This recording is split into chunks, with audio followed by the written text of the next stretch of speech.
Halo, selamat siang. Siang, Bu. Oh iya, halo selamat siang Pak Fajar, Pak Edi Saputra, dan Ibu Fatmawati ya ini. Satunya lagi.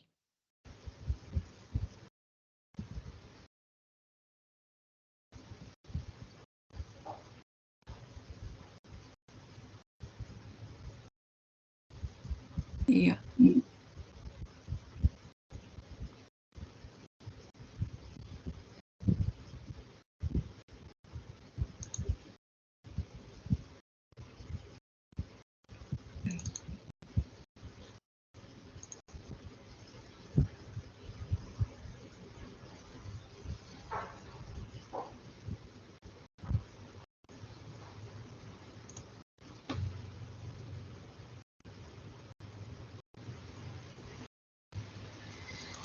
Kita tunggu sampai jam 14.10.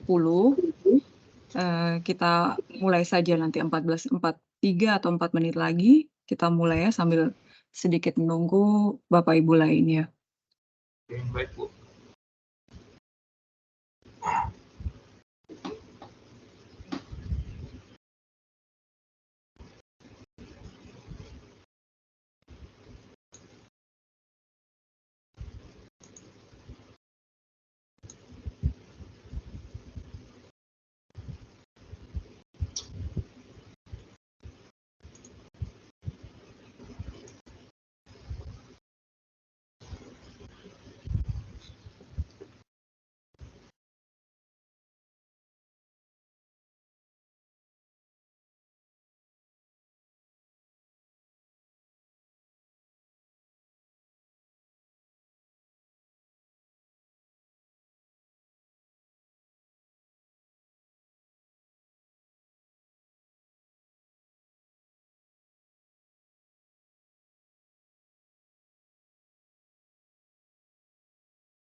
Baik Bapak Ibu, kita mulai saja ya TUE pertama kita di hari ini.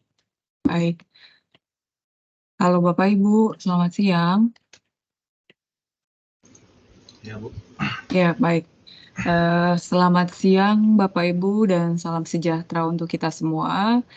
Saya Imelda Paulina Soko, salah satu staf dosen Teknologi Pendidikan dan juga dosen pengampu untuk mata kuliah Karya Ilmiah TPN 4560. Kemudian, ya saya adalah salah satu dosen TP, namun saya bertugas di salah satu UT daerah, yaitu UT daerah Kupang. Ya, ini memang, baru 3 orang ya yang hadir. Saya juga, mohon maaf karena seharusnya sesuai kesepakatan jadwal yang saya sudah, sematkan di Tuton itu seharusnya kemarin, tetapi karena ada satu dan lain hal, maka tunda ke hari ini, saya mohon maaf. Baik, ini kita seharusnya di kelas ini ada 10 orang ya, biasanya untuk, karya ilmiah itu kelas tutonnya, kelas bimbingan tutonnya itu biasanya 10 sampai 15 orang, memang tidak banyak. Karena bimbingannya memang, satu persatu mahasiswa. Nah, ini di kesempatan pertama saya lihat dulu ya ini yang sudah bergabung, Pak Fajar Sidik. Ya. Ya, selamat siang. Baik, Pak Edi Saputra. Pak Edi Saputra, halo Pak. Oh iya, masih di mute ya. Ibu Fatmawati ya, ini yang NIM saja. Ibu Fatmawati ya. Yang NIM ini benar ya? Namanya Ibu Fatmawati benar bukan Ibu? 064 ini. Oh ya benar ya. Oke, sama Pak mohon maaf ini Pak atau Ibu Fahri Huzairi Najib. Oke, mudah-mudahan tapi suara saya terdengar Halo, jelas Bu. kan? Iya, selamat siang, Pak. Jelas, jelas. Oh ya, siap siap siap, baik. Nah, ini di kesempatan pertama, ini ya, kita pengenalan dulu, terkait mata kuliah TPN dan juga, antara mahasiswa dan dosen di kelas Tuton 4560 ini atau karya ilmiah. Nah, ini saya izin saya buka dulu ya, ini kelas e-learning-nya.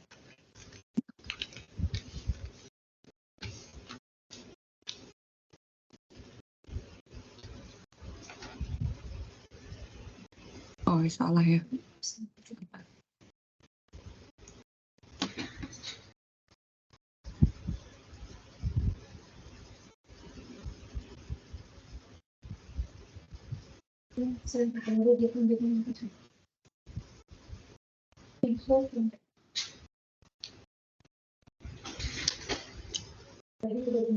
Oke.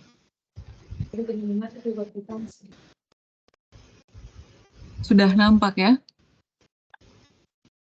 Apakah sudah nampak? Ya, jadi ini Si loading. aktivitas oh masih loading. Ya, siap-siap. 14. Apakah sudah muncul di masing-masing layar Bapak Ibu? Masih layar hitam, Bu. Belum, Bu.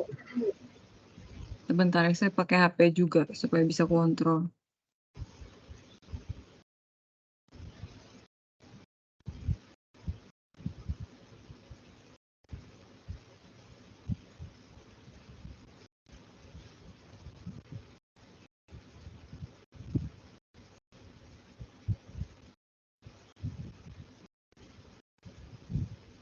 Bentar.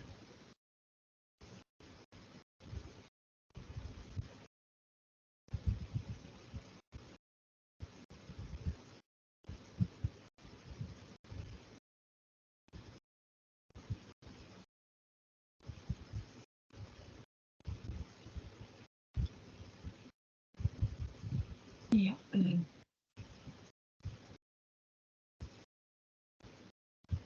Iya, belum.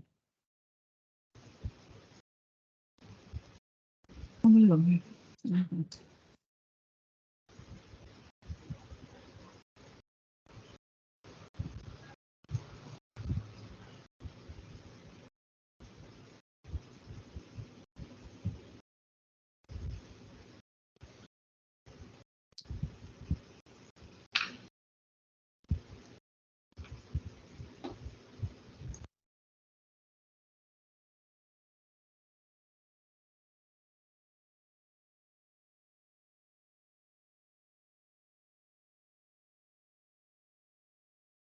Sudah ya Bapak Ibu ya? Sudah, ini sudah kelihatan. Nah, ini adalah aktivitas, belajar di sepanjang minggu lalu, minggu pertama tutorial online ya. Jadi, di aktivitas pertama ini adalah Bapak Ibu, apa ya, ini kan pendahuluan dan pengantar, apa itu karya ilmiah. Jadi, di aktivitas pertama ini, kami harapkan Bapak Ibu sudah tahu sebenarnya bukan cuma di aktivitas belajar pertama ini, di minggu pertama, tetapi Bapak Ibu kami harapkan sudah melakukan aktivitas belajar mandiri ya. Jadi seperti yang Bapak Ibu ketahui, bahwa kegiatan perkuliahan di mana-mana itu sama, baik UT ataupun di kampus tatap muka atau kampus, konvensional, itu terdiri atas 16 kali pertemuan, tetapi khusus di UT itu 8 minggu pertama itu adalah, belajar mandiri, kemudian 8 minggu berikutnya itu adalah tutorial ya. Jadi, ya, puji Tuhan ya, alhamdulillah kalau Bapak Ibu sudah melakukan, kegiatan belajar mandiri, namun misalnya, terlewat pun atau belum sempat, mudah-mudahan di minggu kemarin itu Bapak Ibu sudah masuk dan melihat isi dari aktivitas belajar pertama, yaitu yang pertama ada, video perkenalan oleh Ibu Ica, kaprodi kita, kemudian juga ada pengenalan atau pengantar tentang apa itu artikel, artikel ilmiah ya. Jadi, artikel ilmiah itu ada 2, ada artikel hasil penelitian dan juga artikel hasil kajian pustaka atau, studi literatur ya.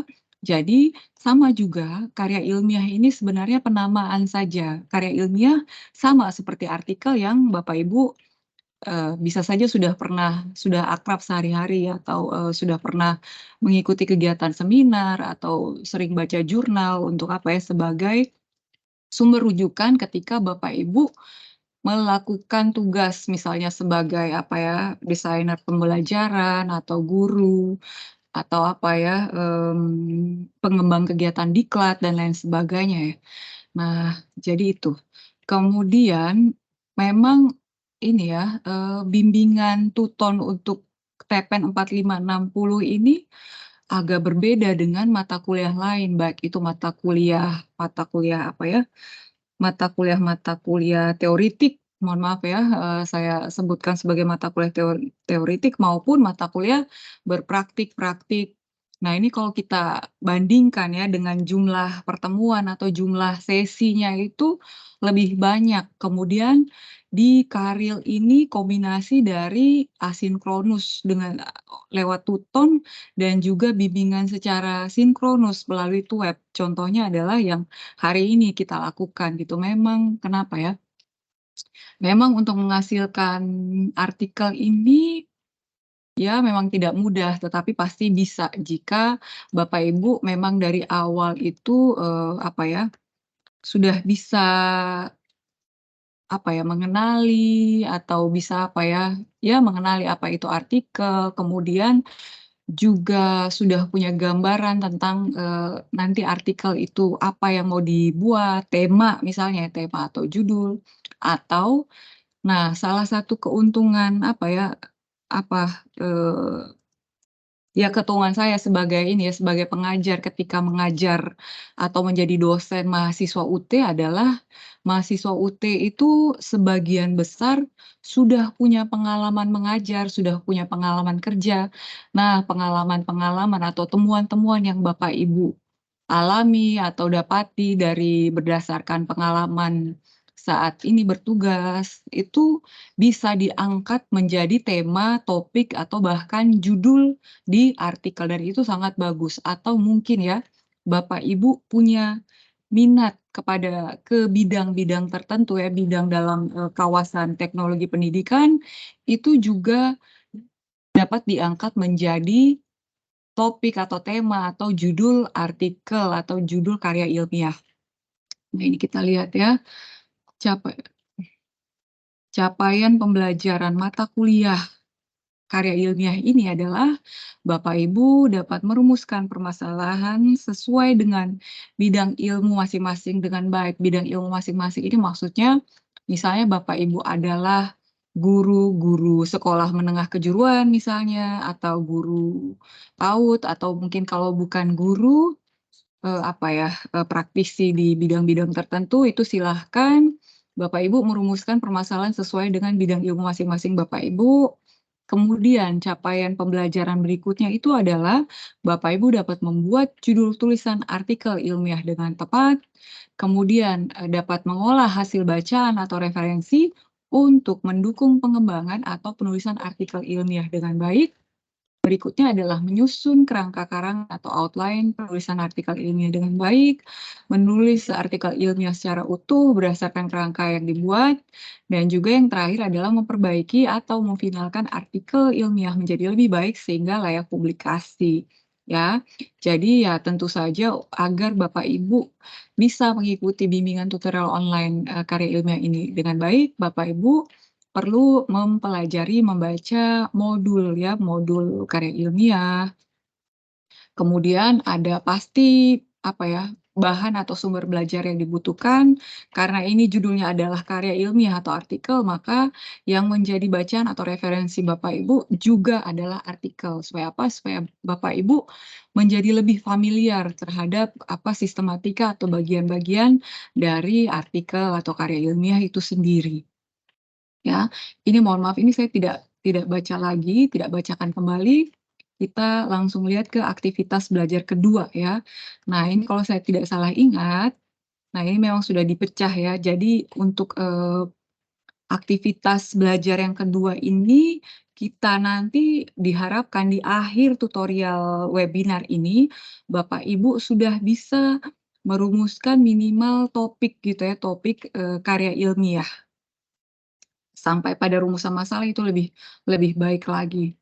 Tetapi artikel ilmiah atau karya ilmiah itu tidak sama seperti berbeda dengan skripsi ya, saya sebenarnya agak kurang setuju dengan redaksi merumuskan permasalahan. Mungkin yang dimaksudkan dengan, merumuskan permasalahan ini adalah judul atau tema atau topik dalam artikel. Kalau rumusan masalah itu lebih tepat ke karya ilmiah lain seperti skripsi, tesis, disertasi. Tetapi kalau di artikel ilmiah itu tidak ada bagian khusus yang kita, stay itu ya kita menetapkan bahwa rumusan permasalahan dalam artikel itu tidak ada seperti itu, tidak sekaku itu artikel. Kemudian berikutnya adalah membuat judul tulisan artikel ilmiah dengan baik. Yang ketiga adalah mengolah hasil bacaan referensi untuk mendukung pengembangan atau penulisan artikel ilmiah dengan baik. Dan berikutnya adalah membuat kerangka karangan atau outline penulisan artikel ilmiah dengan baik. Nah, ini supaya saya dan Bapak Ibu sekalian kita kegiatan bimbingannya ini bisa berjalan dengan baik, kemudian masukan yang saya berikan juga lebih tepat sesuai dengan bidang ilmu atau latar belakang Bapak Ibu masing-masing. Saya di kesempatan pertama ada baiknya saya berkenalan dengan Bapak Ibu sekalian ya. Oke, ini saya kembali lihat. Nah, ini saya sudah sebentar ya saya lihat yang sudah hadir ini, oh masih sama ya, Pak Fajar, Pak Edi, Ibu Fatma, Pak Fahri. Oke, saya hafal. Ibu, Oke. mohon maaf Ya. ya, kameranya nggak bisa saya buka karena lagi di jalan. Tidak apa-apa, tidak apa-apa. Yang penting ketika saya ini berbicara atau bertanya, Bapak Ibu boleh nyalakan audionya. Oke, kesempatan makasih, Bu. pertama ya terima kasih Pak Fahri ya. Baik, ini kesempatan pertama silakan Pak Fajar Sidik. Silakan Pak. Iya, Bu. Ini apa ini, Bu? Kalian boleh sekarang tugasnya apa begitu, kemudian apakah sudah mengajar di sekolah atau tidak, tempat bekerja sekarang apa, kemudian aktivitas yang terkait dengan teknologi pendidikan itu apa, kemudian kalau lebih baik lagi misalnya Bapak sudah punya tema gitu ya untuk karya ilmiah, itu lebih baik lagi silahkan disampaikan, supaya saya sambil catat. Bismillah, perkenalkan nama saya Fajar Sidik dari UT Tarakan, Kalimantan Utara. Untuk aktivitas sehari-hari saya sebagai pengelola lab TIK di Pondok Pesantren RTQ Tarakan. Sebenarnya untuk artikel ini saya masih belum ada gambar sama sekali ini, Bu. Jadi Ya, tidak apa-apa. belum pernah. Jadi saya masih belum apa yang cocok gitu kan. Jadi saya sembari juga tanya teman-teman guru juga kan terkait referensi bagaimana. Cuman mungkin saya ngikutin tutorial ini dulu. Nanti mungkin ketika sudah ada gambaran mungkin saya ada judul atau tema yang mau saya angkat gitu. Gitu, Baik, Bu. Pak. Iya, baik. Terima kasih Pak Fajar Sidik. Ya, siap. Berikutnya Pak Edi Saputra, silakan Pak.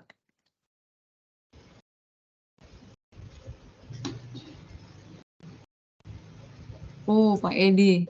Sebentar ya. Halo, Pak. Ini masih di mute rasanya. Coba. Halo.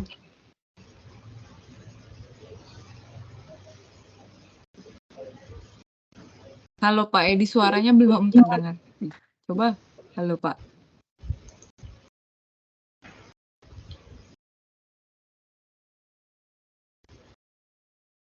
Halo, Pak Edi. Masih belum terdengar suaranya, Pak.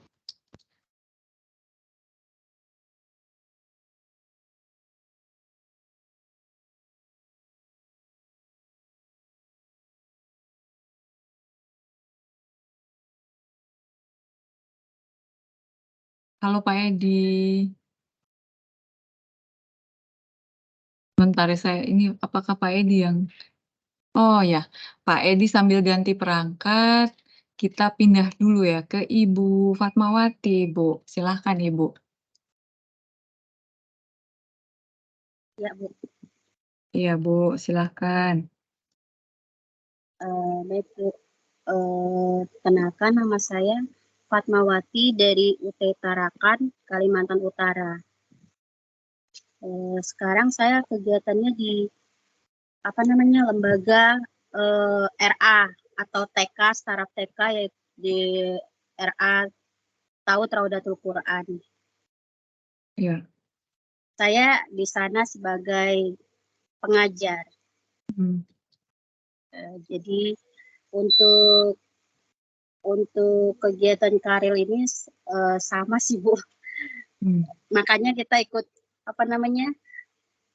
webinar ini supaya ada bayangan juga gitu. Oke, siap. Ya, oke. Siap. Mungkin itu aja kali ya, Bu. Baik. Tidak Kasih, apa-apa, Bu. Bapak Ibu. Iya, siap. Terima kasih, Bapak Ibu. Kemudian berikut Pak Fahri. Pak Fahri, silahkan.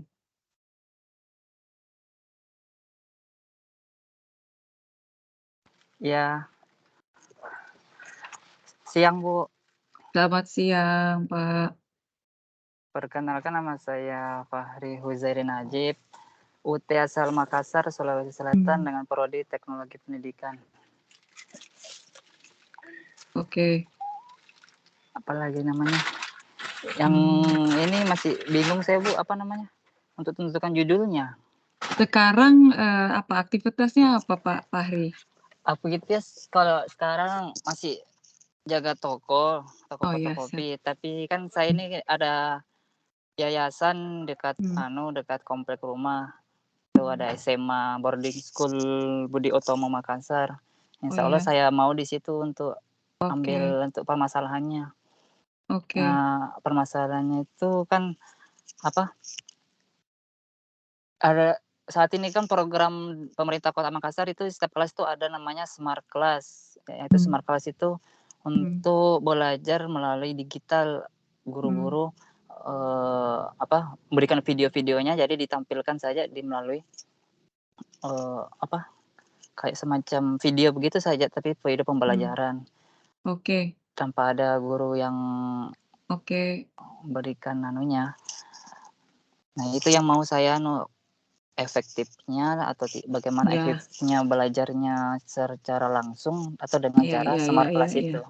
Iya iya, itu sudah ada itu sebenarnya tuh. Iya Arah-arah ke tema atau judul sudah ada ya. Sebenarnya Bapak iya Ibu pasti sudah ada, cuman apa ya, merumuskan dalam apa ya, dalam redaksi judul karya ilmiah atau judul artikel itu yang mungkin yang masih belum. Tetapi sebenarnya iya tema itu pasti sudah ada. Ini nanti kalau saya sampaikan, pasti Bapak Ibu secara tidak langsung pasti akan sadar, "Oh iya benar," nanti pasti akan ketahuan. Nah iya itu ya. Oke, ya baik. Nah, saya kembali ke saya ya. Kalau saya, tadi sudah saya sampaikan, saya dosen TP, kemudian sekarang bertugas di Kupang. Nah, saya ini sebenarnya kuliahnya agak loncat-loncat. Saya latar belakang S1 itu dari pendidikan fisika, kemudian karena saya skripsinya itu saya mengembangkan media, saya lulusnya itu tahun 2008, waktu itu tuh baru mulai animasi pakai Swiss Max. Mungkin Bapak Ibu tidak tahu karena sudah lama sekali. Nah, karena saya bikin animasi untuk pembelajaran fisika waktu itu, saya akhirnya tertarik saya cari-cari program studi yang cocok untuk membuat media pembelajaran apa, nah ternyata ketemulah dengan teknologi pembelajaran malah di UNY, bukan teknologi pendidikan. Saya S2-nya saya lanjut ke teknologi pembelajaran di UNY 2009 sampai 2011, kemudian saya kembali mengabdi di ada Universitas Negeri di Kupang, Universitas Nusa Cendana. 2013 itu saya lanjut ke Universitas Pendidikan Indonesia, UPI. Saya ambil kembali, bidang keilmuan saya, pendidikan fisika. Tetapi kemudian saya selesai 2018, akhirnya masuk ke UT, saya bergabung di UT itu 2019 ke teknologi pendidikan. Tetapi memang kalau dilihat-lihat dari ini ya, dari perjalanan penelitian dan pembuatan artikel, memang saya itu lebih ke kawasan teknologi pendidikan. Mayor saya itu di situ, hanya konten atau bidang ilmunya itu yang saya menggunakan fisika. Jadi sebenarnya dominan lebih ke dominan TP dan juga minat saya itu lebih besar ke media pembelajaran dan juga pengembangan program diklat, pendidikan dan pelatihan. Saya memang sukanya di situ, tetapi sebagai dosen TP kami juga harus menguasai keseluruhan kawasan TP. Nah, ini kembali lagi ya ke tadi, terkait apa, merumuskan judul atau tema karya ilmiah seperti yang tadi sudah saya sampaikan ya Bapak Ibu, bahwa artikel itu ada 2 jenis atau terbagi atas 2. Jadi Bapak Ibu boleh membuat artikel berdasarkan hasil penelitian, tetapi Bapak Ibu jangan membayangkan hasil penelitian ini yang terlalu berat gitu ya. Karena survei pun itu juga hasil penelitian. Jadi misalnya Bapak Ibu menyebarkan angket atau Bapak Ibu ambil data sekunder itu misalnya di sekolah sudah punya nih data nilai atau hasil belajar siswa, kemudian Bapak Ibu tinggal kombinasikan dengan gaya belajar misalnya, ini contoh saja. Nah, itu pun sudah dianggap sebagai hasil penelitian. Nah, bedanya dengan yang kedua. Yang kedua itu adalah artikel hasil studi literatur atau kajian pustaka. Itu Bapak Ibu tidak perlu tuh yang ambil angket dan lain sebagainya. Bapak Ibu tinggal tetapi untuk membuat artikel studi literatur atau kajian ilmiah ini, Bapak Ibu sudah harus menetapkan tema apa yang Bapak Ibu, suka atau Bapak Ibu ingin, buatkan artikelnya. Contoh misalnya ya, saat ini mungkin gamifikasi kan, gamifikasi pembelajaran ya. Jadi, pembelajaran menggunakan, strategi game atau permainan, misalnya ada pemberian hadiah atau reward atau penentuan peringkat seperti itu kan gamifikasi. Atau evaluasinya kita menggunakan aplikasi-aplikasi gamifikasi, apakah Quizizz atau lainnya. Nah, itu contohnya misalnya, oh saya tertarik mau buat artikel atau tulisan tentang gamifikasi. Nah, misalnya seperti itu, gamifikasi tapi gamifikasi pembelajaran. Bapak Ibu silahkan kumpulkan artikel-artikel minimal 5 tahun terakhir ya, karena semakin baru semakin bagus. Jadi yang kita kumpulkan itu adalah isu-isu terkini. Bapak Ibu tinggal kumpulkan saja artikel, kemudian Bapak Ibu kaji masing-masingnya gitu. Apa yang misalnya Bapak Ibu dapat 20 ya artikel, kira-kira benang merah atau kesamaan dari masing-masing artikel ini apa gitu. Misalnya contoh, subjek penelitiannya kah, misalnya ternyata yang cocok gamifikasi itu adalah siswa sekolah usia remaja misalnya kan. Nah itu misalnya itu, oh ternyata cocoknya di sini. Ternyata gamifikasi tidak cocok untuk anak usia dini. Nah itu Bapak Ibu bisa kelihatan itu di artikel-artikel yang Bapak Ibu kumpulkan. Nah, tentu saja untuk menganalisis dan mensintesis artikel-artikel tersebut ada caranya, nanti saya akan ajarkan juga. Ini hanya gambaran ya, gambaran awal bahwa membuat artikel itu sebenarnya tidak sulit, apalagi untuk Bapak Ibu yang sudah bekerja di bidang-bidang TP itu pasti akan sangat mudah gitu ya. Jadi tinggal Bapak Ibu ingat-ingat kembali pengalaman-pengalaman selama Bapak Ibu bertugas, apa yang mungkin Bapak Ibu anggap menarik atau penting untuk dikaji. Nah, itu bisa Bapak Ibu tentukan untuk menjadi judul dari artikel atau karya ilmiah. Namun memang menentukan pasti kan masalah atau hal yang kita anggap menarik itu kan ada banyak. Tetapi kita perlu pilih satu yang paling tepat. Bisa saja begini, masalah-masalahnya banyak, tetapi apakah itu bisa kita sendiri begitu yang teliti atau mudah atau tidak, atau jangan sampai untuk membuat artikel atau meneliti atau mengkaji topik tersebut, saya butuh izin dari dinas misalnya. Karena itu kan agak sulit ya. Sementara waktu kita ini kan terbatas ya, cuman paling mungkin waktu efektif itu 5 minggu kalau saya tidak salah, 5 atau 6 minggu. Ya, sekitar itu. Nah, itu Bapak Ibu juga perlu bandingkan dengan waktu yang kita punya ya, waktu, tenaga, aktivitas, kesibukan lainnya yang kita punya. Ya, gitu. Jadi masing-masing itu pasti punya kelebihan dan kekurangan. Misalnya ya, kalau artikel hasil kajian pustaka, nah dari segi waktu fleksibel dan lain sebagainya, dari perizinan pasti kita lebih lebih mudah karena itu kan kita tinggal mencari artikel yang sudah ada ya, itu banyak bisa diunduh dengan mudah, tetapi Bapak Ibu perlu membatasi. Untuk kita bisa dapat artikel yang bagus ya, artikel yang bagus berkualitas, artikel dalam bahasa Indonesia itu harus artikel yang terakreditasi nasional. Kalau Bapak Ibu lihat jurnal yang Sinta, Sinta 5, Sinta 4, semakin kecil sampai Sinta 1 itu artinya itu artikel paling bagus, itu jurnalnya paling bagus, itu peringkat ya, 5, 4, 3, 2, 1, tertinggi itu 1, gitu. Kalau yang internasional bahasa Inggris, nah itu biasanya apa ya, baik kualitasnya itu ditentukan dengan Scopus, misalnya, wih kalau Scopus itu bagus sekali gitu, atau terakreditasi internasional gitu, itu juga bagus gitu ya. Jadi seperti itu cara kita memilah-milah mana artikel yang bagus. Dan ini saya juga sudah punya contohnya, ini artikel dalam bahasa Indonesia yang menurut saya bagus.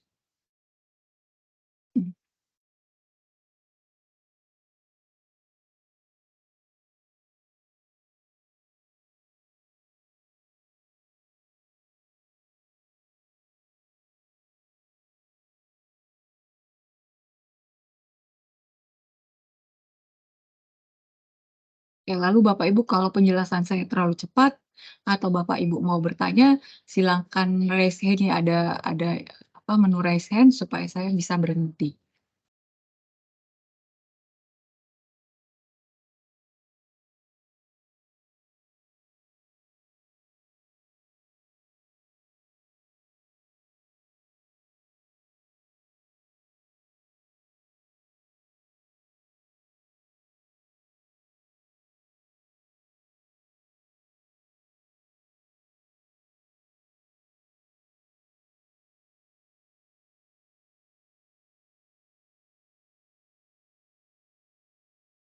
Ya. Ini ya. Nah ini. Mualimuna ini jurnal Madrasah Ibtidaiyah. Ini Sinta 3 Bapak Ibu. Jadi dia ada di tengah, tapi saya baca bagus ini tulisannya ya. Enak dibaca gitu. Ini judul artikelnya adalah pengaruh komik online berbasis media sosial untuk sosialisasi anti narkoba terhadap karakter siswa sekolah dasar. Ini menarik sekali.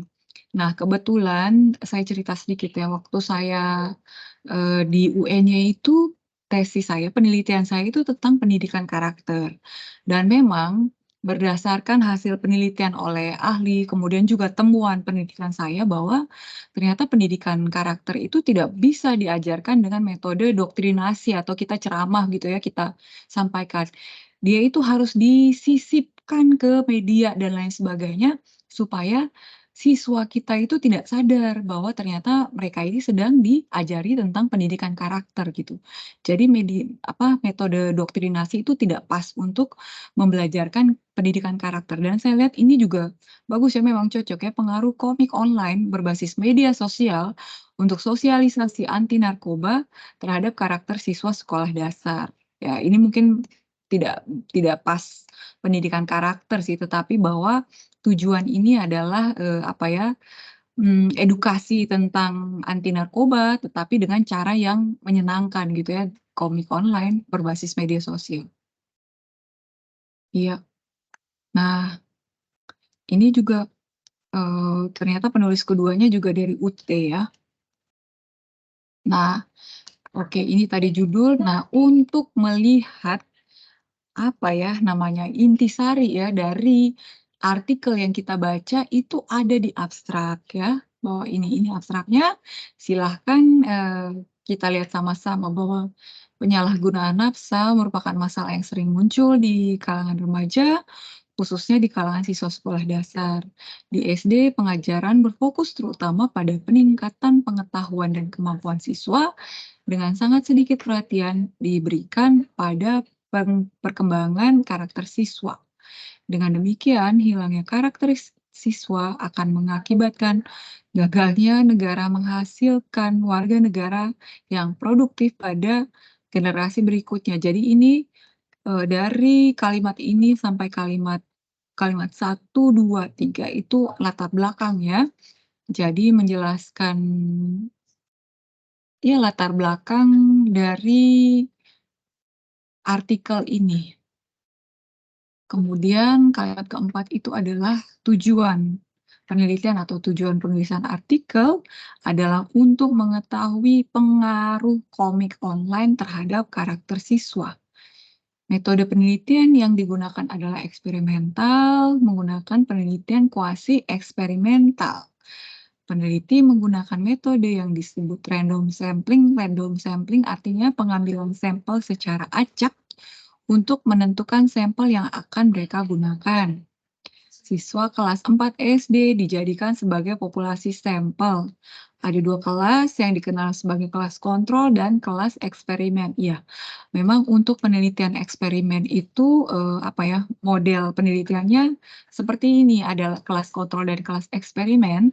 Kelas kontrol itu dengan treatment atau pola biasa, pola yang memang sehari-hari digunakan. Misalnya, jika sehari-hari menggunakan metode diskusi, ya berarti menggunakan metode tersebut.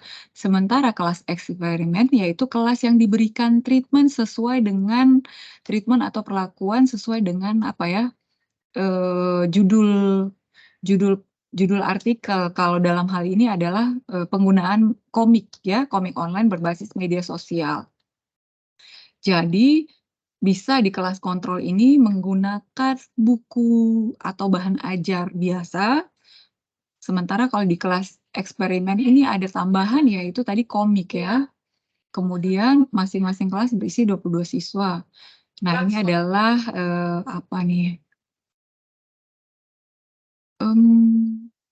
kuesioner ini apa ya? Nah, kuesioner dengan skala Likert digunakan sebagai instrumen penelitian, yaitu kuesioner atau angket dengan skala Likert digunakan sebagai instrumen untuk penelitian ini. uji analisis deskriptif, uji normalitas, uji tes sampel berpasangan, dan uji homogenitas berbantuan SPSS 16. Ini hanya software saja ya, software untuk analisis data. Digunakan dalam proyek penelitian ini, tetapi kalau Bapak Ibu pakai Excel juga bisa, cuman memang lebih mudah pakai SPSS 16. Digunakan untuk menganalisis data. Berdasarkan temuan uji T sampel berpasangan, uji T itu artinya uji beda. Jadi kita mau lihat nih perbedaan hasil yang diperoleh di kelas kontrol tadi dengan kelas eksperimen. Diketahui bahwa tingkat signifikasi untuk uji dua sisi, ini mohon maaf ya, ini hanya bahasa-bahasa statistika. Yang artinya adalah bahwa penerapan media pembelajaran komik online berpengaruh terhadap karakter siswa. Temuan penelitian ini menyiratkan bahwa wajar mengharapkan guru mampu menggunakan media pembelajaran yang menarik dan konkret, serta dibarengi dengan teknologi. Salah satu pilihannya adalah memanfaatkan komik. Nah, Bapak Ibu, saya berhenti di sini dulu ya. Saya berhenti di sini dulu. Nanti bagian-bagian lainnya nanti bisa kita lihat kembali. Dan ini juga akan saya bagikan nanti di kolom chat, Bapak Ibu juga bisa unduh ya. Oke, sebentar.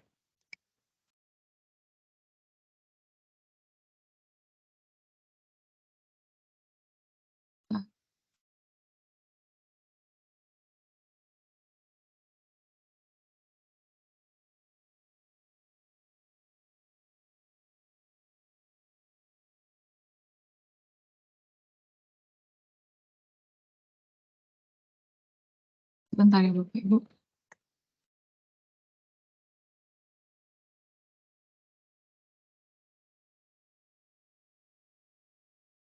Nah, oke. Itu tadi salah satu contoh saja Bapak Ibu, bahwa kebetulan artikel yang saya ambil itu adalah artikel hasil penelitian ya, seperti itu. Nah, kalau misalnya Bapak Ibu tertarik, tadi kelihatannya itu kalau saya tidak salah dengar Pak Fajar itu ya sudah mulai tanya-tanya ke teman-teman gitu ya, masalah-masalah apa, pembelajaran itu ada apa, itu silahkan ya, itu Bapak Ibu boleh kaji lagi.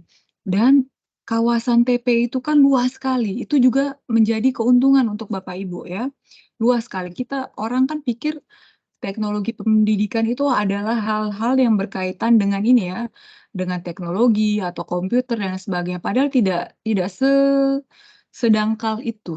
Semua hal yang apa ya, kita upayakan untuk, menjadi pemecahan masalah pendidikan atau masalah pembelajaran itu sebenarnya masuk dalam kawasan TP gitu ya. Jadi tidak harus itu Bapak Ibu, apa ya, cari membuat artikel atau karya ilmiah, misalnya yang temanya adalah komputer dan sebagainya, itu boleh silahkan. Tetapi misalnya ya, apalagi contoh ya, mohon maaf, misalnya Ibu Fatmawati, mungkin agak sulit, mungkin, tetapi bisa saja ya, bisa dialihkan ke hal lain, misalnya terkait apa ya, karakteristik peserta didik, apakah gaya belajar atau apa, mmm, apalagi ya, karya saya masih pikir-pikir kalau anak PAUD ini contohnya apa ya bagusnya? Mmm. Sebentar ya sambil sambil saya ingat-ingat. Jadi tidak melulu hal-hal yang, berbau komputer, kemudian apa, harus harus tren saat ini memang begini ya, kalau kita ambil tema terkait tren saat ini, nah itu kan pasti kebaruan gitu, hal terbaru.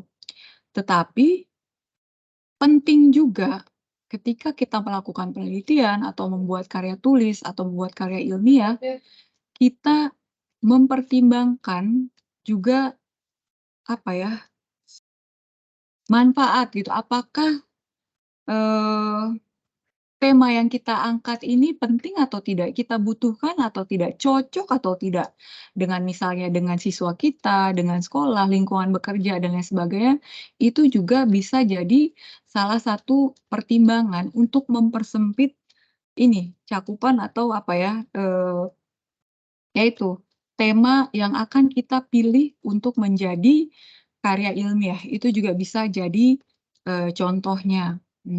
Kemudian nah ini saya sambil tanya jawab ya supaya dua arah. Nah ini saya kembali lagi, Ibu Fatma ya, Ibu Fatmawati panggilannya Ibu Fatma kah? Iya, Bu. Oke. Ibu, mohon maaf, Ibu di PAUD-nya itu, pakai kurikulumnya kurikulum apa? Apakah kurikulum Merdeka atau ada yang khusus begitu? Masih K13 sih, cumanya Oke, 13, siap siap. 8 masih 30%, Bu. Soalnya 70%-nya tuh karena kami punya kurikulum sendiri karena Ya, siap masih siap. dalam apa namanya, masih dalam yayasan kepondokan gitu nah, Bu. Ya, Jadi siap. itu anak-anak rata-rata kecil-kecil itu menghafal gitu nah. Oke. Nah itu maksud saya karena tren saat ini kan ada yang, apalagi kalau PAUD ya, ada yang Montessori ya, Ibu, ya. Kemudian ada yang aduh apa ini nama saya lupa istilahnya. Intinya sekarang PAUD pun itu kan kurikulumnya beda-beda ya. Nah itu yang disesuaikan dengan, mungkin tujuan dari lembaga dan lain sebagainya. Contoh Ibu Fatmawati, misalnya kalau kami di Kupang ini kan mohon maaf karena Kristen, nah itu kebanyakan yang itu yang ke arah Montessori, kemudian ada, penanaman nilai keagamaan dan lain sebagainya, itu silahkan saja. Maksud saya bahwa pembeda-pembeda tersebut atau keunikan tersebut, nah itu juga bisa jadi, tema yang Bapak Ibu angkat menjadi judul karya ilmiah artikel. Jadi seperti itu Bapak Ibu.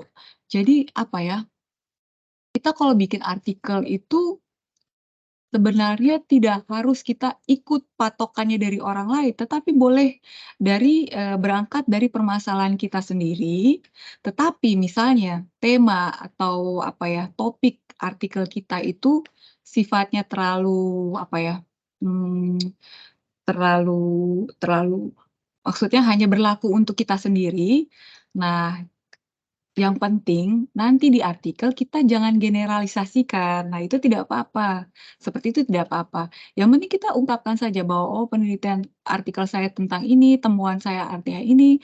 Tapi stop di situ. Bapak Ibu jangan membuat generalisasi bahwa karena saya dapat di sekolah saya seperti ini, kurikulumnya seperti ini, nah sekolah-sekolah lain juga perlakuannya sama gitu. Nah, itu tidak boleh gitu. Jadi, silahkan Bapak Ibu membuat artikel atau karya ilmiah berdasarkan berangkat dari latar belakang masing-masing Bapak Ibu, boleh dari tempat tugas dan lain sebagainya. Misalnya memang ada kebutuhan untuk itu, boleh silakan saja.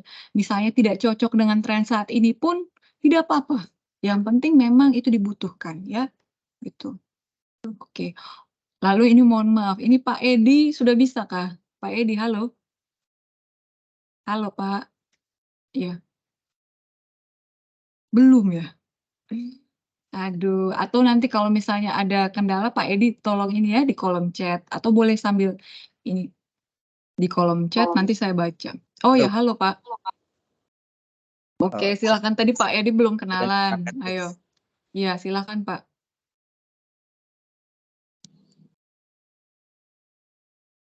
Iya, Bu.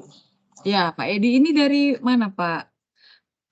Kita dua orang dari UT Tarakan, satu dari Makassar. Pak Edi dari mana, Pak? Sebelumnya perkenalkan, Bu, nama saya Edi Ya. Saputra. Ya. Saya dari UT Samarinda, Bu, Kalimantan Timur. Oh, UT Samarinda, ya. Pak Edi sekarang aktivitasnya apa, Pak? Aktivitas saya sekarang bekerja di Puskesmas, Bu, sebagai operator aplikasi, Bu. Oh, ya, menarik ya. Ya, Bu. Saya juga ya, terima kasih. Saya kemarin, saya selama ini biasanya kalau tuton itu selalu guru-guru dan selalu sekolah menengah maksudnya sekolah ini ya, sekolah menengah pertama atau sekolah menengah atas, kemarin semester ini saya ada banyak sekali guru dari SMK. Kemudian, di bagian diskusi itu kan saya minta berikan contoh ya, contoh sesuai profesi masing-masing. Nah itu contohnya itu banyak yang misalnya ketika saya meminta siswa saya mempraktekkan apa begitu keramas atau oh ini jadi memang menarik ya begitu seperti itu, tetapi ya bagus sih begitu. Nah, oke. Sebelum lanjut ke pembahasan selanjutnya, Bapak Ibu mungkin ada yang mau bertanya silahkan. Ya, mohon maaf Bu. Ya Pak Fahri ya, silahkan Pak. Lagi kue.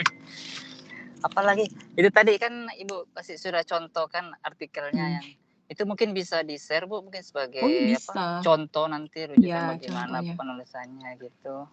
Oke. Jadi ada gambaran. Bisa. Oke. Lalu ada lagi? Apakah ada lagi Bapak Ibu? Saya sudah ini ya di kolom chat.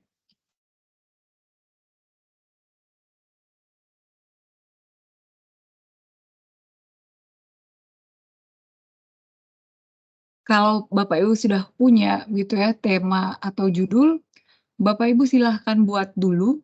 Nanti kita lihat sama-sama, akan saya perbaiki, kemudian akan saya berikan masukan. Bapak Ibu juga boleh ini ya, menilai dengan cara membandingkan dengan judul-judul artikel pada umumnya. Apakah ada lagi Bapak Ibu? Maaf Bu, saya ingin konsultasi sedikit tentang judul saya nih Bu. Ya, silahkan. Saya di sini sudah punya 2 judul ini Bu. Yang pertama, analisis kesenjangan implementasi teknologi dalam pembelajaran oleh tenaga pendidik. Bentar ya Pak ya, analisis kesenjangan. Implementasi. Sebentar ya Pak, implementasi. Teknologi dalam pembelajaran. Oke. Oleh tenaga pendidik. Oke, itu saja. Yang kedua, peran keterampilan digital guru atau tenaga pendidik. Peran keterampilan digital ya? Ya. Guru atau tenaga pendidik dalam suksesnya integrasi teknologi dalam pendidikan. Oke.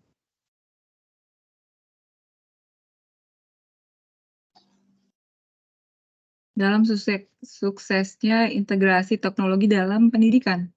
Iya, Pak. Iya, Bu. Oke.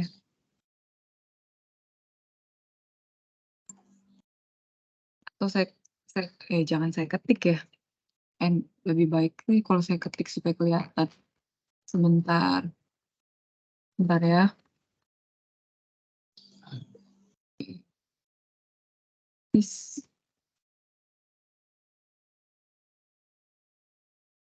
Pak Edi, ini saya tampilkan tidak apa-apa ya, supaya teman-teman lain juga bisa tidak apa-apa ya.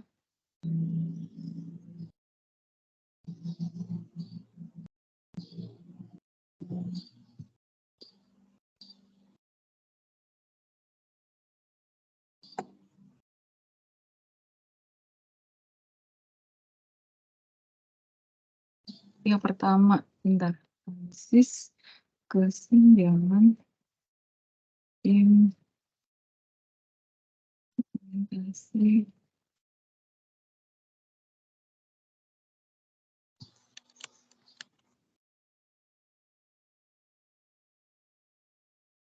ini ya, sama. Ya. Oke.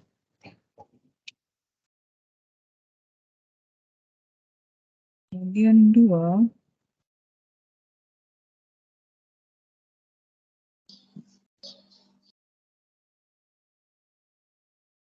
Digital. Ini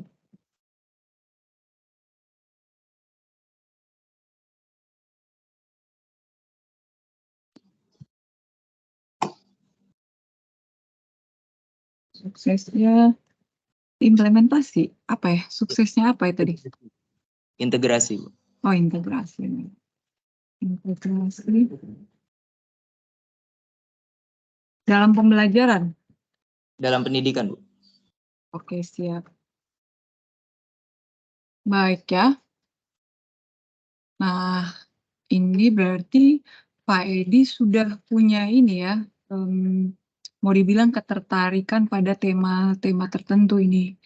Nah, ini Iya, kita Bu. lihat masing-masing ya Pak Edi dan juga Bapak Ibu sekalian, supaya bisa ini.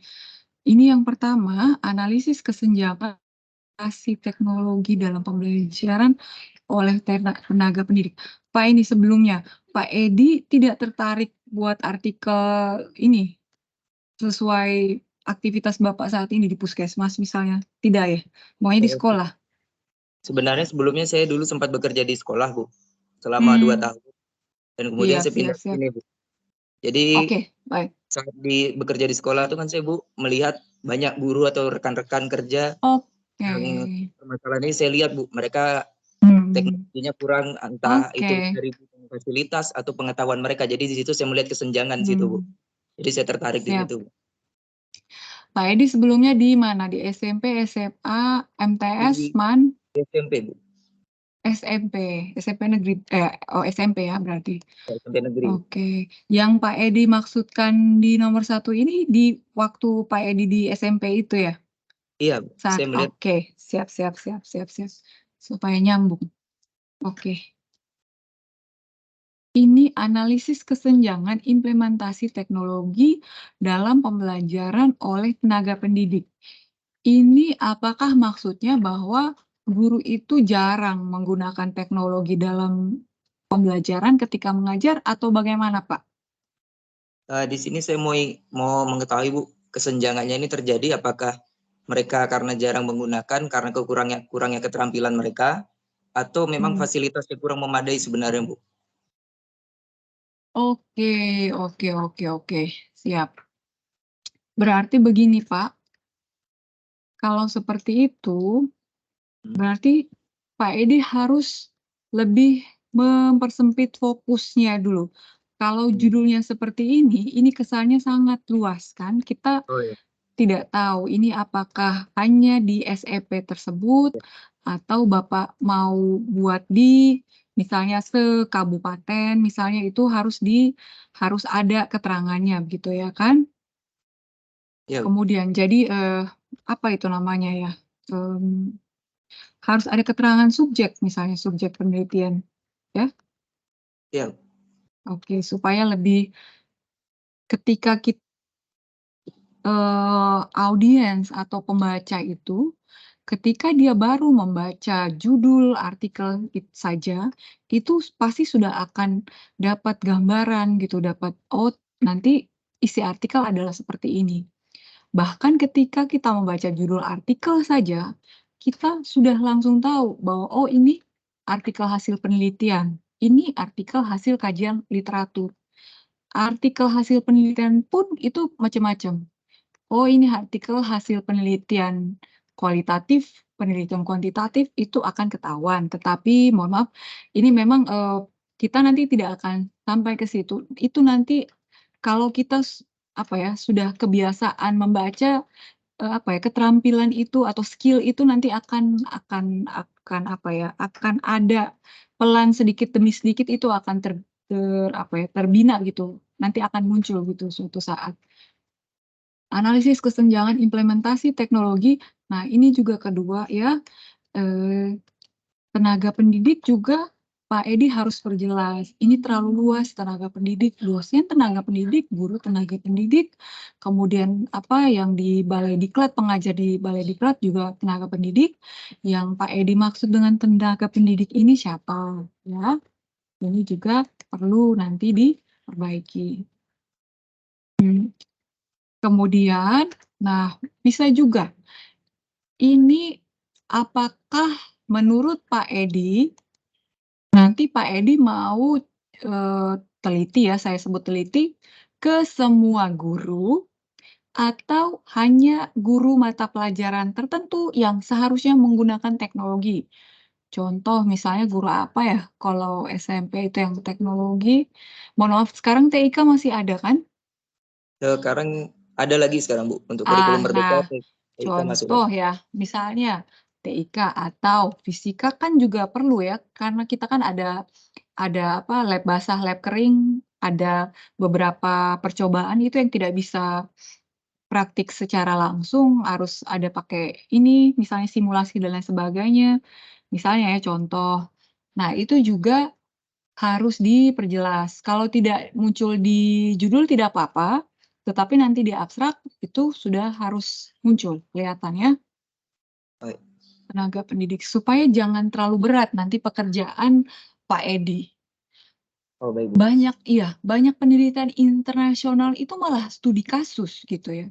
Studi kasus itu lebih sempit yang penelitian tindakan kelas yang kalau Bapak Ibu pernah dengar penelitian banyak itu penelitian-penelitian dari Inggris, kalau yang Asia itu kebanyakan dari Thailand, itu masuk Scopus Q1, ternyata penelitiannya cuma studi kasus saja. Penelitian studi kasus itu tidak bisa generalisir, tetapi bisa jadi artikel dan ini dibaca oleh pembaca internasional. Analisis kesenjangan implementasi teknologi dalam pembelajaran. Ya, ini juga ya, misalnya boleh pembelajaran apa, misalnya sekolah menengah pertama kah atau apa.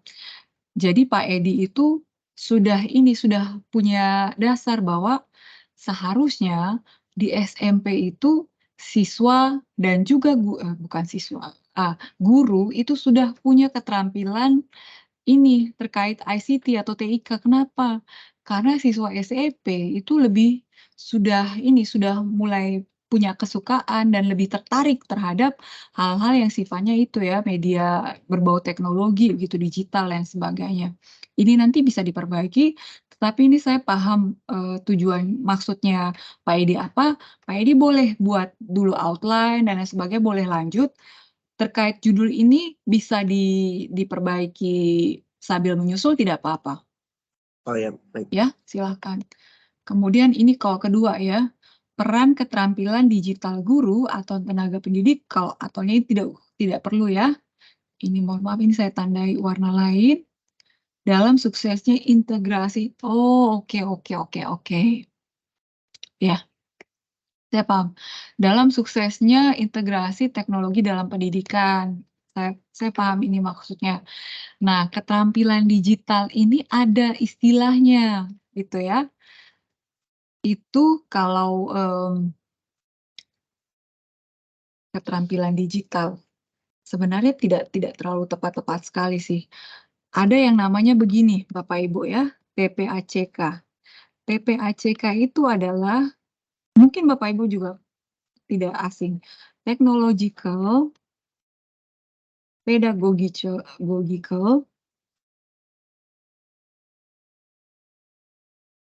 Content, Knowledge, ya. Jadi ini, Technological, Pedagogical, Content Knowledge, apa masing-masingnya? Ini TPACK ini sebenarnya irisan atau gabungan dari pengetahuan tentang teknologi, pengetahuan tentang pedagogik, dan pengetahuan tentang konten. Jadi gabungan atau irisan ketiga-tiganya, ya. Jadi pengetahuan tentang teknologi, pedagogical atau pengetahuan pedagogis itu adalah pengetahuan atau keterampilan tentang cara mengajar, ya, cara mengajar. Itu pedagogis atau pengetahuan atau keterampilan pedagogis. Sementara konten itu artinya ya konten atau bidang ilmu ya. Jadi pengetahuan terkait bidang ilmu. Jadi seorang guru yang bagus, guru yang berkualitas seharusnya punya kesemuanya ini. Technological, pedagogical, content knowledge. Jadi ketika dia mengajar di depan kelas itu adalah apa ya? Hasil dari gabungan ketiga ini, technological, pedagogical, content knowledge, tidak boleh pisah-pisah. Dan juga tidak boleh hanya 2 atau 1 di antaranya. Sebaiknya itu ketiga-tiganya gitu. Kalau misalnya hanya 2 atau 1 atau terpisah masing-masing, tentu nanti akan berefek pada hasil belajar siswa, kemudian proses proses transfer ilmu atau proses konstruk pengetahuan oleh siswa itu pasti akan kelihatan bedanya antara guru yang menguasai atau mempunyai TPACK dengan guru yang tidak gitu, itu akan kelihatan bedanya. Jadi kalau, Pak Edi ini mau pecah misalnya oh Ibu kalau pedagogical content knowledge itu gampang, karena pasti mereka kuliah itu pasti akan dapat, terutama untuk guru-guru senior. Tetapi kalau teknologi, apalagi untuk guru senior, disuruh belajar sendiri ini agak berat Ibu. Misalnya seperti itu silahkan. Misalnya Pak Edi mau fokus ke technological knowledge saja, silahkan ya. Jadi untuk istilah dalam bahasa Inggris, ini namanya technological knowledge atau pengetahuan teknologis gitu namanya. Itu nanti Pak Edi boleh cari ya.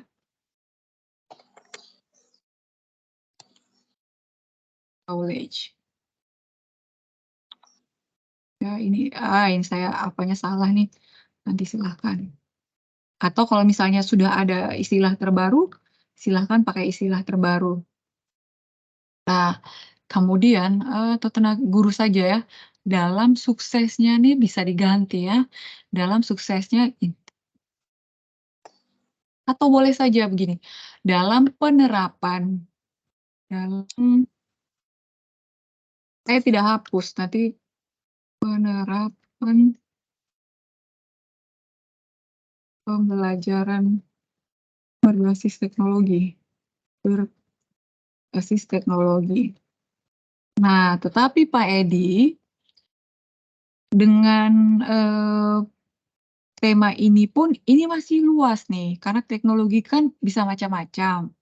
Nah, Pak Edi bisa persempit, misalnya yang mudah-mudah dulu nih, teknologi dalam hal misalnya untuk penyampaian materi, apakah PowerPoint, atau apa ya, lainnya itu apa biasanya sekarang. Atau misalnya kalau butuh,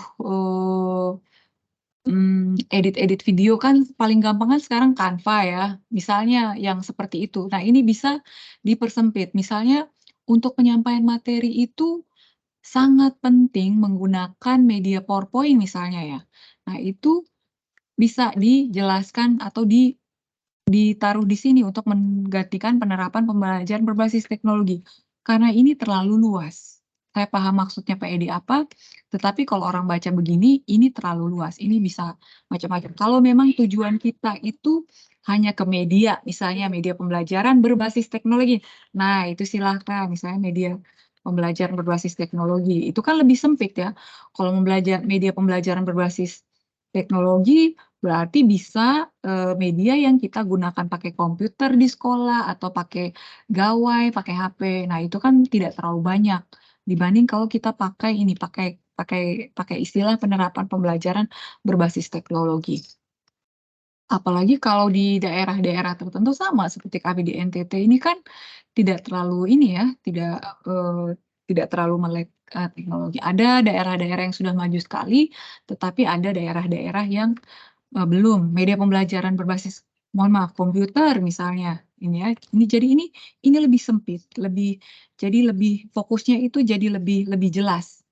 Oke, jadi itu ya, nanti sambil jalan silahkan Pak Edi maju dulu ke tahapan berikutnya. Misalnya Pak Edi sudah mulai buat outline ya, outline dari pendahuluan, kemudian metode dan seterusnya, itu silahkan. Atau belum sampai ke bahasa pendahuluan pun tidak apa-apa.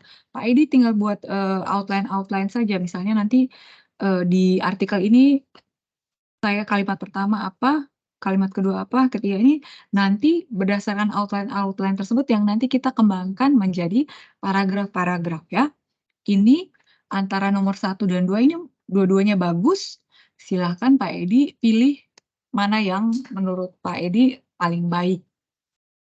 Kemudian, apa yang Pak Edi angkat untuk jadi tema artikel ini juga penting. Kenapa?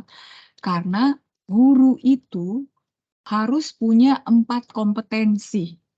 1 kompetensi profesional, 2 kompetensi pedagogi, ketiga itu kompetensi individu, dan kompetensi sosial. Tema 1 dan 2 ini itu masuk ke kompetensi profesional dan kompetensi pedagogis. Jadi ini pas dan penting untuk Pak Edi angkat menjadi artikel, gitu ya. Oke. Baik Bu, terima kasih Bu. Iya. Masukan. Ya, siap. Kalau misalnya Bapak Ibu ada setelah ini, misalnya waktu berjalan Bapak Ibu punya pertanyaan atau apa, boleh nanti sampaikan di kolom chat yang di apa namanya di e-learning ya. Tetapi kalau misalnya agak sulit, kalau saya share nomor WA saya boleh atau bagaimana? Perlu tidak? Bisa Kalau kali Bu, Bapak biar Ibu saya. mudahkan. Kalau Bapak Ibu ya silahkan ya. 487-207. Silahkan ya. Itu silahkan. Oke, jadi lebih gampang ya. Gitu. Oke. Ada lagi Bapak Ibu yang kita ngobrol-ngobrol dulu, setelah ini nanti saya kembali ke materi yang ada di e-learning supaya webnya lebih terarah.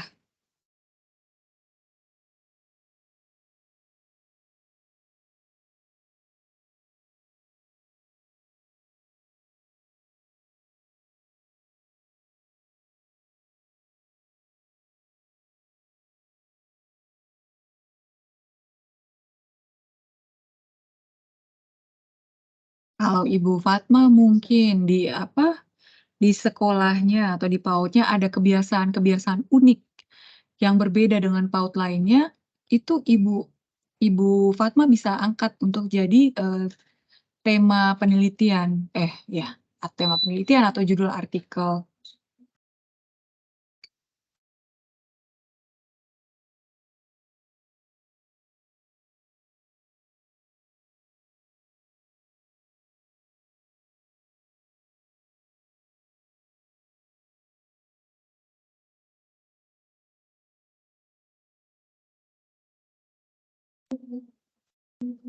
Apakah ada lagi yang mau bertanya? Belum ya?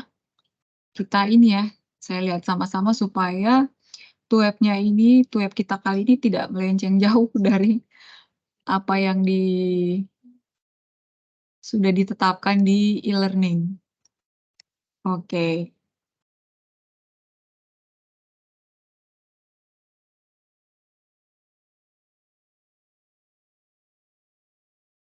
Ya, jadi ini adalah konsep dan ketentuan karya ilmiah kita diskusikan bersama-sama. Ya, bahwa karya ilmiah atau scientific paper atau disebut juga karya tulis ilmiah adalah tulisan atau laporan tertulis yang isinya memuat hasil-hasil penelitian atau pengkajian atau pemikiran suatu masalah oleh seseorang atau sebuah tim dengan memenuhi kaidah dan etika keilmuan yang dikukuhkan dan ditaati oleh masyarakat keilmuan. Artikel ilmiah sebagai prasyarat kelulusan program dan akan didiseminasi melalui repositori UT atau Rama Repositori Kemdikbud. Biasanya tulisan mahasiswa yang bagus itu kita akan teruskan ke repositori Kemdikbud. Ragam karya ilmiah yang ditulis berdasarkan hasil penelitian dan atau pemikiran orisinil untuk dipublikasikan dan dimuat pada jurnal ilmiah. Ini adalah definisi dari karya ilmiah. Nah, ini adalah elemen-elemen karya ilmiah, bukan sistematika ya. Ini adalah elemen. Elemen itu artinya bagian-bagian yang harus ada pada karya ilmiah. Pertama, substansi. Substansi itu adalah, saya perbesar supaya lebih jelas. Substansi. Substansi itu isi karya ilmiah mencerminkan kajian atau hasil penelitian satu atau lebih bidang ilmu.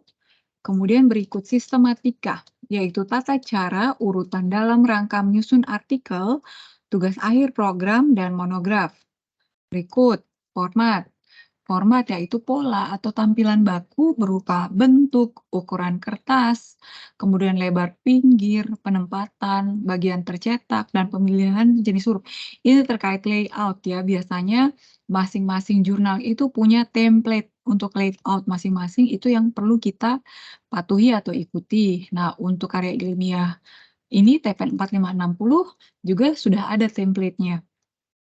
Gaya atau style, penggunaan ragam dan langgam, bahasa, cara penalaran, cara penyajian, ilustrasi, gambar tabel, matriks, dan sebagainya, tata cara pengutipan, dan penulisan sumber pustaka. Ini beda-beda ya. Yang paling umum itu adalah apa style, mungkin apa ya? Apa? Sebentar saya cari apa ini kepanjangannya. Bentar, mohon maaf ya. Ada Harvard, ada apa. Yang paling umum ini apa? Apa ini? Style. Apa style? Itu kepanjangannya. Oh, American Psychological Association. Jadi yang paling lazim itu, paling umum itu adalah apa? Itu mulai dari cara sistematika artikel sampai cara penulisan daftar pustaka itu beda-beda. Yang paling umum itu adalah apa? Apa style itu yang nama belakang penulis, kemudian diikuti dengan tahun terbit, diikuti dengan judul pun beda-beda ya. Kalau judul artikel itu ditulis tegak, huruf pertama saja yang huruf besar, sementara kalau judul buku itu dicetak miring. Nah, seperti itu. Itu contohnya. Selain apa itu Harvard. Saya sambil cari ya Bapak Ibu. Oh ya, sama betul. Ada Harvard Style. Tetapi karena kami biasanya apa, jadi saya taunya apa saja itu yang American Psychological Academic Style. Berikutnya, kriteria artikel ilmiah. Kriteria artikel ilmiah yang pertama, penulisan artikel ilmiah dilakukan dengan mengikuti kaidah penulisan karya ilmiah. Yang ini kaidahnya Bapak Ibu bisa lihat di modul dan juga di materi inisiasi tutorial online juga ada. Berikut, bebas plagiasi dan tindakan tidak terpuji lainnya ya. Jadi jika Bapak Ibu mengutip dari sumber lain, pastikan untuk tidak lupa menyertakan sumber kutipan. Kemudian kalau mengutip ya itu harus juga melakukan parafrase. Tetapi tidak boleh merubah makna dari kalimat tersebut, kalimat yang Bapak Ibu lakukan parafrase. Memuat sekurang-kurangnya 10 referensi dengan minimal 5 artikel jurnal yang terbit dalam 5 tahun terakhir ya. Nah, 5 jurnal ini tidak sulit Bapak Ibu. Nanti kalau saya kasih panduannya, itu akan jadi lebih mudah ya.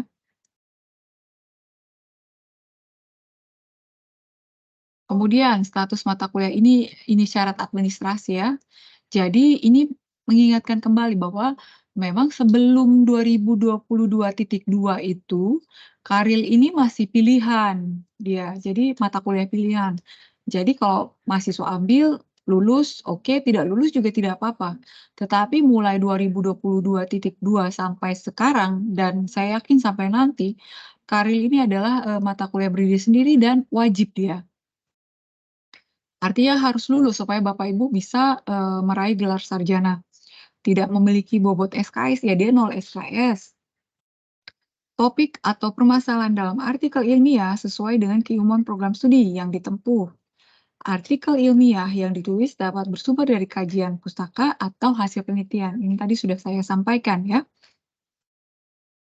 Oh iya, kemudian bagi mahasiswa FKIP, artikel ilmiah dapat bersumber dari kajian pustaka atau laporan penelitian mata kuliah pemantapan kemampuan profesional. Tetapi kalau TP, rasanya tidak ada mata kuliah ini. Kenapa? Karena mahasiswa TP itu tidak wajib dari guru. Sementara kalau fakultas program studi lain di FKIP itu syarat utamanya sudah punya pengalaman mengajar minimal 1 tahun. Jadi, guru dalam jabatan atau in-service teacher. Skor kelulusan minimal 75, berarti ini maksudnya skor e-learning-nya, skor tutonnya itu 75. Sementara status kelulusan mata kuliah karir ada lulus atau tidak lulus merupakan syarat kelulusan bagi mahasiswa program diploma 4 dan sarjana. Kemudian ada satu lagi sebenarnya, yaitu presentasi Turnitin. Atau cek, similaritas itu harus di bawah 30%, ya. Jadi misalnya Bapak Ibu sudah pernah pakai Turnitin, misalnya nanti Bapak Ibu pakai lagi Turnitin untuk mengecek plagiasi artikel Bapak Ibu, jangan lupa setiap kali selesai dicek, hapus filenya ya, hapus filenya supaya kalau Bapak Ibu unggah lagi file perbaikan, file sebelumnya itu tidak terbaca. Kalau file sebelumnya masih ada, nanti terbaca Bapak Ibu punya plagiasi itu 100%, itu dan ada kasusnya. Jadi jangan lupa setelah unggah, setelah cek plagiasi, filenya itu segera dihapus. Diskusi, mahasiswa peserta mata kuliah karya ilmiah. Oh ya. Oh ini ajakan untuk diskusi ya. Ya baik Bapak Ibu. Kira-kira apakah ada pertanyaan lagi atau tidak Bapak Ibu terkait karya ini? Silahkan. Izin bertanya, Bu. Silahkan Pak Fajar, silahkan. Ini kan terkait dengan slide yang baru ditampilkan tadi, Bu. Ada pertama di slide ketiga di elemen karya ilmiah, Bu. Oke. Itu kan ada format atau gaya, yang keempat gaya style. Tadi kata Ibu ada template-nya, Bu ya. Jadi kita tinggal masukkan redaksi atau perlu mengeset sendiri formatnya ini, Bu? Oh, tidak. Itu sudah ada template-nya. Kita tinggal pindah-pindahkan saja dari filenya kita. Kita sesuaikan dengan aturan atau template layout. Jadi semua jurnal itu pasti ada, termasuk untuk karya ilmiah ini sudah ada template-nya. Jadi tidak kita bikin sendiri. Baik. Terus satu lagi Bu, mungkin bisa diberikan contoh untuk parafrase kali Bu. Parafrase ya? Oke.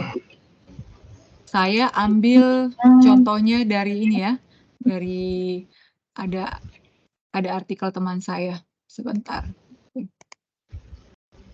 Saya sambil menunggu ya Bapak Ibu.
ya Bapak Ibu, ini saya masih cari artikelnya. Sebentar.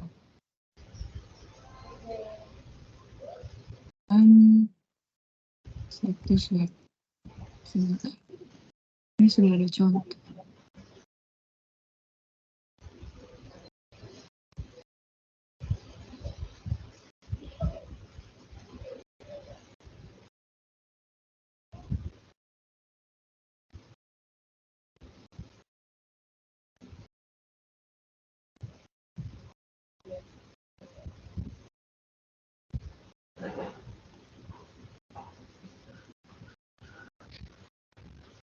Ini Silviana.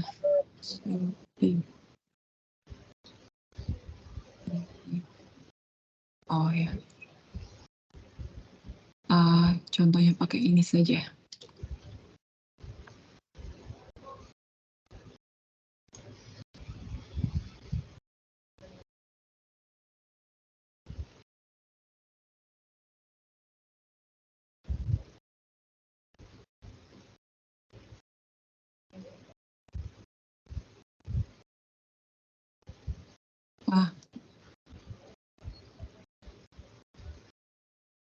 Oke, sebentar ya, ini saya bagikan di grup juga, di chat.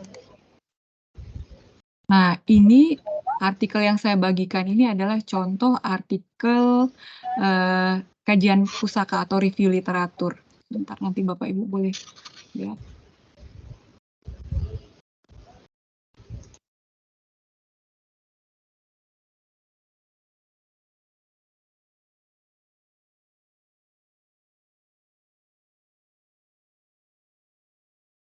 Ini mudah-mudahan sudah oke nih.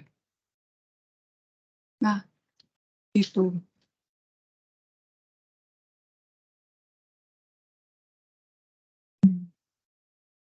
Ini kita lihat ya, contohnya misalnya seperti ini.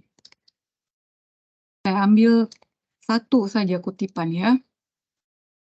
Jadi parafrase itu kita mengutip ya kutipan atau teori dari ahli tertentu atau dari tulisan lain, kemudian kita mau dibilang kita melakukan penyesuaian gitu supaya tidak sama persis dengan sumber aslinya. Tetapi penyesuaian tersebut tidak merubah makna dari kalimat atau bagian yang kita kutip. Ya, bagaimana caranya? Bisa seperti ini, kita menggunakan sinonim dan parafrase ini kan sebenarnya tujuannya supaya kita tidak terdeteksi plagiasi kan. Jadi ada aturannya bahwa kalau saya tidak salah ya, 7 kata pertama berturut-turut itu tidak boleh sama persis. 7 kata atau 10 kata rasanya 7. 7 kata pertama itu berturut-turut tidak boleh sama persis. Jadi kalau Bapak Ibu ubah salah satu kata, paling gampang itu kata pertama dengan sinonim atau bentuk lain, itu tidak akan terdeteksi parafrase. Jadi saat kita lakukan deteksi plagiasi, kita unggah file kita ke Turnitin, nanti oleh sistem itu dia akan ini kan screening, kemudian nanti dia tandai, dia warnai bagian-bagian mana yang terdeteksi plagiasi. Ya, kemudian keluar presentasi sekian persen. Nah, supaya presentasinya turun, kita ganti itu bagian-bagian yang sudah berwarna. Oh, ini berarti terdeteksi plagiasi nih, entah perhitungannya apakah 7 atau 10. Salah satu bagian dan paling aman itu kata-kata pertama, kata-kata awal itu yang kita ganti dengan bisa sinonim atau misalnya kalimat tersebut adalah kalimat aktif, kita bisa ganti bentuknya menjadi kalimat pasif. Atau misalnya kalimat tersebut di sumber utama itu dia dipecah menjadi 2 kalimat. Ada kalimat pertama, kalimat kedua, kita boleh gabung. Dia menggunakan kata sambung asal cocok ya. Menggunakan kata penghubung dia menjadi satu kalimat utuh, itu juga boleh seperti itu. Nah, ini saya contoh. contohkan di sini ini adalah yang kami sudah lakukan parafrase itu, yang ini tulisan yang saya warnai kuning, ya. Nah, ini sudah hasil parafrase. Berbagai aplikasi web mengembangkan framework, yakni kumpulan perintah atau fungsi dasar yang membentuk aturan-aturan dan seterusnya. Sementara di sumber utama yaitu Wardana, dia sebenarnya buku ya, tapi saya tidak dapat bukunya. Wardana ini dia menuliskan definisi dari framework, tapi kebetulan ada artikel lain yang dia mengutip tulisan si Wardana ini tentang definisi framework ya. Jadi ini mulai dari sini sampai sini ini adalah definisi framework yang digagas oleh Wardana. Bapak Ibu bisa bandingkan. Oke, kalau saya tidak bisa dapat tulisan asli dari Wardana, tidak apa-apa, tetapi bahwa saya tidak mengcopy atau tidak melakukan plagiasi terhadap artikel lain yang juga sama-sama menggunakan Wardana sebagai rujukan utama. Kita lihat ya, kalau di sini framework adalah kumpulan perintah atau fungsi dasar, dia mulai dengan definisi framework. Bandingkan dengan tulisan atau artikel tadi. Nah, ini kami sudah ada penambahan di awal karena memang sesuai fakta ya, bahwa sekarang itu ada banyak aplikasi web yang mengembangkan framework. Lalu, saya lanjutkan dengan definisi framework. Kumpulan perintah atau fungsi dasar gitu. Jadi saya tidak mulai dengan definisi apa itu framework, saya tidak mulai dengan kata framework. Padahal tujuan dari kalimat ini sebenarnya mendefinisikan apa itu framework. Jadi di bagian awal, ini saya tambahkan supaya dia tidak terdeteksi plagiasi. Jadi ini, parafrase yang saya lakukan adalah ini. Saya menambahkan bagian di awal tanpa mengubah sama sekali definisi dari framework itu sendiri. Sampai di sini, apakah cukup jelas, Bapak Ibu? Ya, lumayan ya. Nah, setidak-tidaknya kan kita punya contohnya. Ya, itu. Oke. Pertanyaan bagus, Pak. Lalu, apalagi? Ada lagi kah?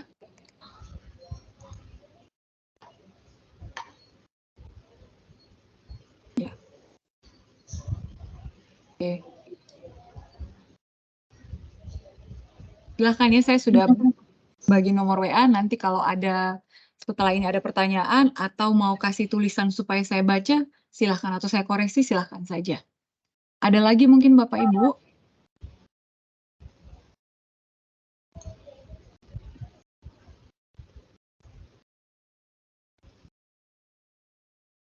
Atau misalnya belum? Nah, ini silahkan ya. Setelah ini Bapak Ibu lanjutkan ya dengan aktivitas belajar mandiri.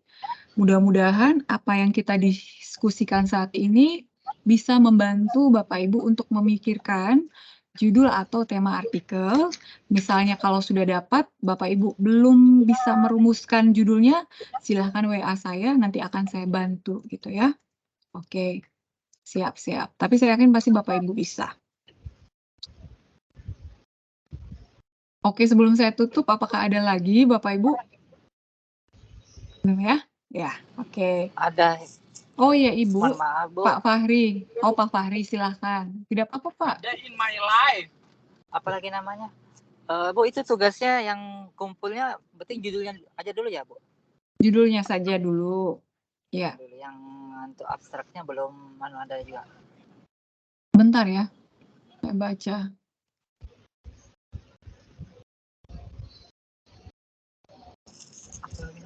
Saya malah tidak ini. Saya itu tidak terlalu hafal ya ini masing-masing ya. Oke, itu satu. Oh iya. Untuk tugas 1 ini sesuaikan dengan ini, dengan instruksinya ya. Ini menuliskan judul artikel, mengunggah file artikel, rumusan masalah, rangkuman, kerangka tulisan gitu. Oh ya. Oh berarti bukan cuma judul. Dengan ada outline-nya ya. Dengan beberapa rujukan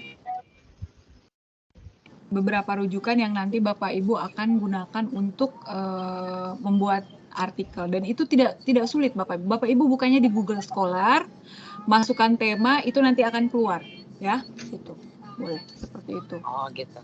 Iya. Kasih Bu. Ya Pak Fahri, silakan. Apakah ada lagi Bapak Ibu? Oke, ya ini lumayan ya, kita tuh webnya hari ini cukup lama. Oke, sebelumnya nanti untuk minggu depan Bapak Ibu belum kayaknya minggu depan. Oke, nanti tuh web berikutnya nanti saya diskusikan dengan Bapak Ibu ya, kan Bapak Ibu sudah punya nomor saya. Nanti silahkan kita diskusikan kapan bisanya supaya semua mahasiswa bisa ikut. Saya tuh sebenarnya mau bikin WA group, tapi saya takut nanti khawatir Bapak Ibu sudah kebanyakan WA group karena saya sendiri juga sudah banyak gitu. Jadi kalau Bapak Ibu merasa lebih nyaman japri saja tidak apa-apa ya. Kadang kalau di WA group malah terlalu rame, kita jadi pusing gitu. Oke, baik Bapak Ibu. Ibu, mohon maaf. Ya. Saya belum dapat nomor WA-nya Ibu tadi. Oh, ada di chat. Oke. Keluar tadi saya. Saya ulang ya. Oh, kalau begitu saya taruh di ini saja, di e-learning saja. Saya taruh di e-learning saja ya. Boleh, di tuton saja. Oke. Baik Bapak Ibu, ya. Baik Bapak Ibu, jika belum ada lagi, nah ini bisa saya akhiri. Namun jika ternyata setelah ini Bapak Ibu punya pertanyaan, boleh langsung sampaikan pada saya. Baik, untuk kegiatan tuweb pertama kita sampai di sini saya cukupkan.